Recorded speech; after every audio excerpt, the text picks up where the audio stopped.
नमस्कार, PP news line के prime time में आप सबका स्वागत। मैं हूं रजनी अनुभव। आइए सबसे पहले नजर डालते हैं आज दिन भर की प्रमुख सुर्खियों पर। डॉक्टर जितेंद्र सिंह ने रामबन के झूला वैली के लोकार्पण के दौरान जन रैली को किया संबोधित। सहकारी सप्ताह समारोह की आज हुई शुरुआत, उपराज्यपाल मनोज सिन्हा ने किया उद्घाटन। पंडित नेहरू के जन्म दिवस पर कांग्रेस ऑफिस में किया गया कार्यक्रम का आयोजन। केंद्रीय विश्वविद्यालय जम्मू में एनसीसी की महिला बटालियन शुरू करने के प्रस्ताव को मिली मंजूरी। केंद्रीय मंत्री डॉक्टर जितेंद्र सिंह ने नेशनल कॉन्फ्रेंस और कांग्रेस पर निशाना साधते हुए आरोप लगाया कि जम्मू कश्मीर में सत्ता में रहने के दौरान इन दलों ने जानबूझकर पहाड़ी क्षेत्रों के विकास के मामले में अनदेखी की। रामबन में झूला वैली पुल के लोकार्पण के दौरान जन रैली को संबोधित करते हुए सिंह ने कहा कि प्रधानमंत्री नरेंद्र मोदी जम्मू कश्मीर में पहाड़ी और दूरदराज के क्षेत्रों में विकास की गति को बढ़ावा देने को प्राथमिकता दे रहे हैं। इससे पहाड़ी क्षेत्रों में भी लोगों के जीवन में बदलाव नजर आ रहा है। उन्होंने कहा कि पुराना झूला पुल असुरक्षित घोषित किया गया था, लेकिन पूर्ववर्ती सरकारों ने इस ओर कोई ध्यान नहीं दिया और लोगों की जिंदगियों को खतरे में डालने का काम किया।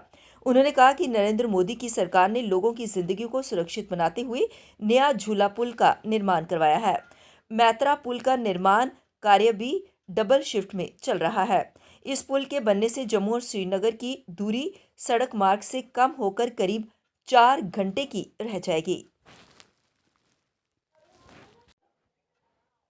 एलजी मनोज सिन्हा ने आज जम्मू में 69वें सहकारी सप्ताह समारोह का उद्घाटन किया। उन्होंने कहा कि सामाजिक उद्यमों को बढ़ावा देने के लिए जन आंदोलन, समानता और एकजुटता स्थापित करने के लिए इसके मूल्य और सिद्धांत ग्रामीण जम्मू कश्मीर में समावेशी विकास के लिए सामाजिक आर्थिक विकास लाने के लिए महत्वपूर्ण है। प्रधानमंत्री और गृह मंत्री के मार्गदर्शन में सहकारी समितियों को कृषि, हस्तशिल्प, चीनी, डेयरी, कपड़ा, मत्स्य पालन, भंडारण, खाद्य प्रसंस्करण और छोटे और सीमांत किसानों के उत्थान को सुनिश्चित करने के लिए एक प्रभावी आर्थिक साधन के रूप में परिवर्तित किया जा रहा है। आपको बता दें कि इस वर्ष की थीम इंडिया @75 सहकारिता का विकास और आगे का भविष्य, युवाओं और महिलाओं की विशेष भागीदारी के साथ सहकारी समितियों का एक लचीला और व्यवहार्य व्यापार पारिस्थितिक तंत्र बनाने और सहकार से समृद्धि के मंत्र को महसूस करने के लिए सहकारी आधारित आर्थिक मॉडल को सक्षम करने का हमारा संकल्प है। इस मौके पर उपराज्यपाल के सलाहकार व अन्य गणमान्य लोग मौजूद रहे। एक लंबी यात्रा तय की और इस इकोसिस्टम के 2 महत्वपूर्ण पिलर होंगे। एक एडमिनिस्ट्रेटिव स्ट्रक्चर, दूसरा उससे ज्यादा महत्वपूर्ण है बिजनेस एनवायरनमेंट। मुझे लगता है कि ये दोनों पर साथ साथ हम फोकस ध्यान केंद्रित करेंगे, तब इस इकोसिस्टम को हम मजबूत कर पाएंगे। दूसरा, जिस कॉर्पोरेट सेक्टर में या डूइंग बिजनेस को प्रमोट किया जा रहा है, वहीं सहकारी समितियों पर भी नॉर्म हम कैसे लागू कर सकते हैं, कॉमर्शियल एंटिटी की तरह वो कैसे काम कर सकती है, क्योंकि कोई भी संस्था बिना मुनाफे के लंबे काल तक सस्टेनेबल नहीं रह सकती है, चल नहीं सकती।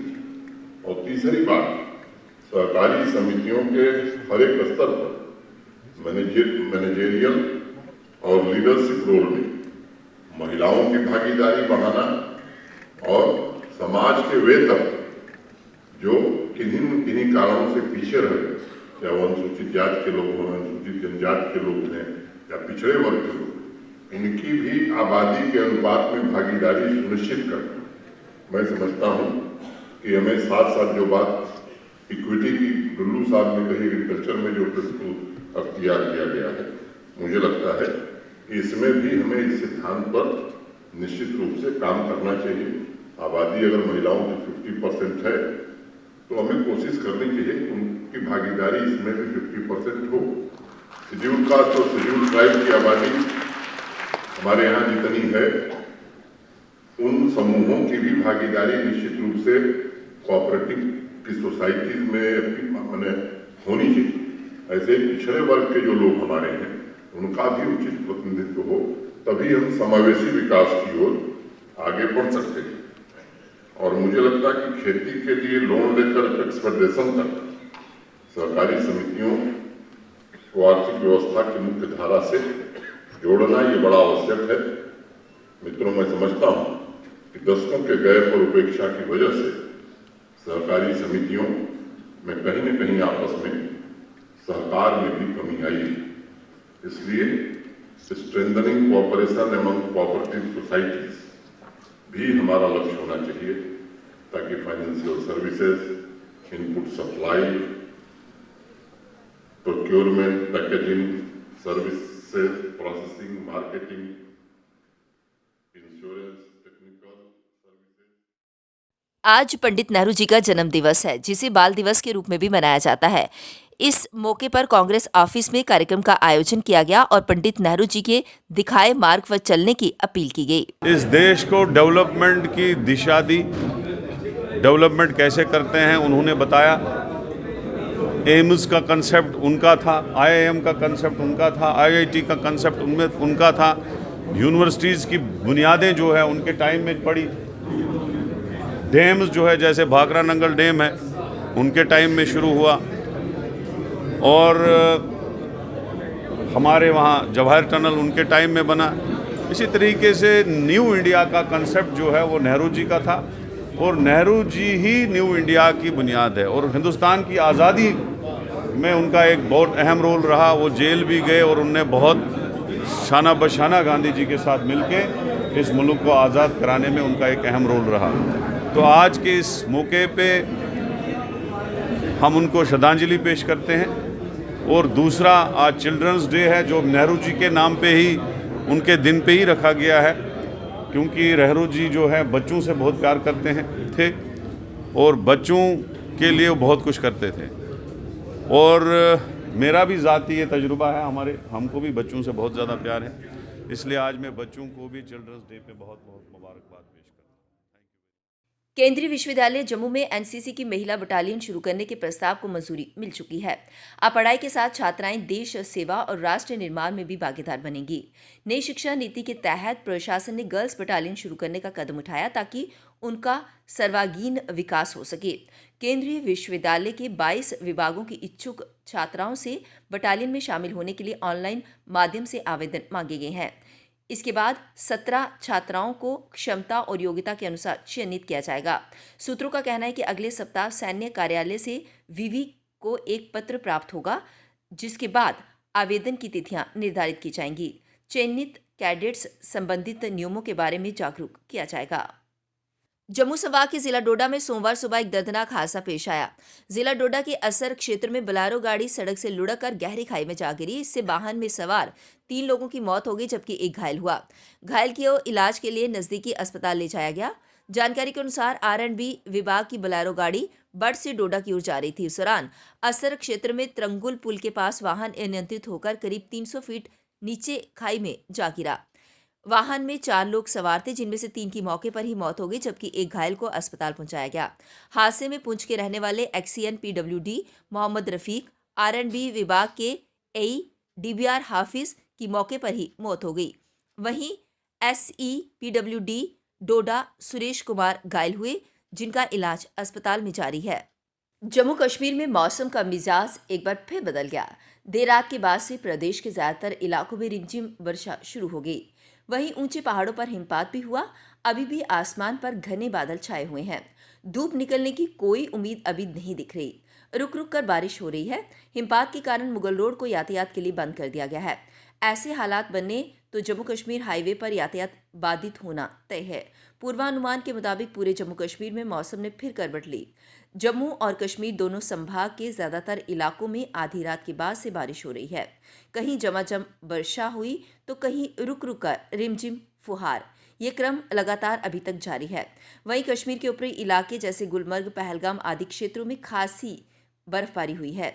ये सिलसिला अभी भी रुक रुक कर जारी है।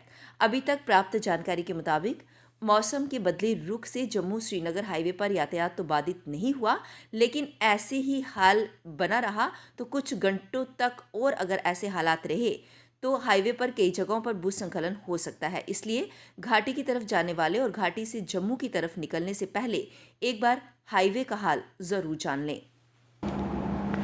अब वक्त हो चला एक ब्रेक का, मिलते हैं ब्रेक के बाद।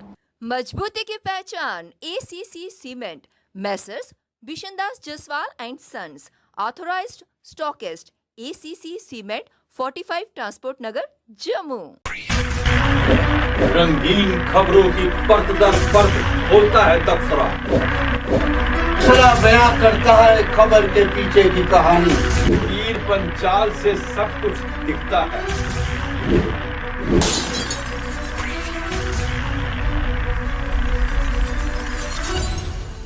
ब्रेक के बाद बढ़ते हैं अगली बड़ी खबर की तरफ। जम्मू कश्मीर के उपराज्यपाल मनोज सिन्हा ने PM नरेंद्र मोदी से मुलाकात कर प्रदेश में चल रही विकास परियोजनाओं की जानकारी दी।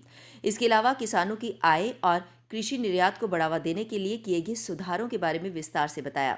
LG ने रविवार को नई दिल्ली में मुलाकात के दौरान PM को केसर का बहुकम उपहार के तौर पर दिया। इन दिनों कश्मीर में केसर की फसल तैयार है, जिसे हाल ही में GAI टैग भी मिला है। अब इसे विश्व स्तर पर उपलब्ध करवाने के लिए सरकार प्रयास कर रही है।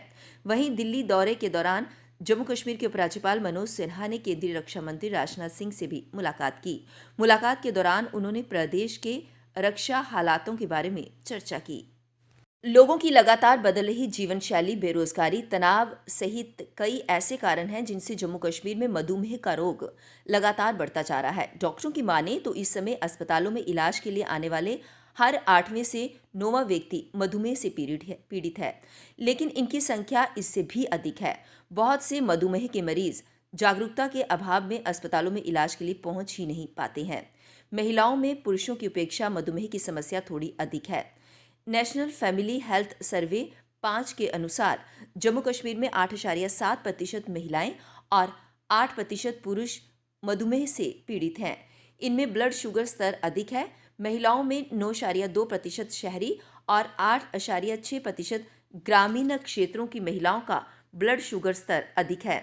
वहीं पुरुषों में 8.1% शहरी और 8% ग्रामीण क्षेत्रों में ब्लड शुगर सहित स्तर अधिक है। मधुमेह रोग विशेषज्ञ डॉक्टर राकेश कक्कड़ का कहना है कि आंकड़े सरकारी अस्पतालों में आने वाले मरीजों पर आधारित होते हैं। जम्मू कश्मीर में मधुमेह की समस्या लगातार बढ़ रही है।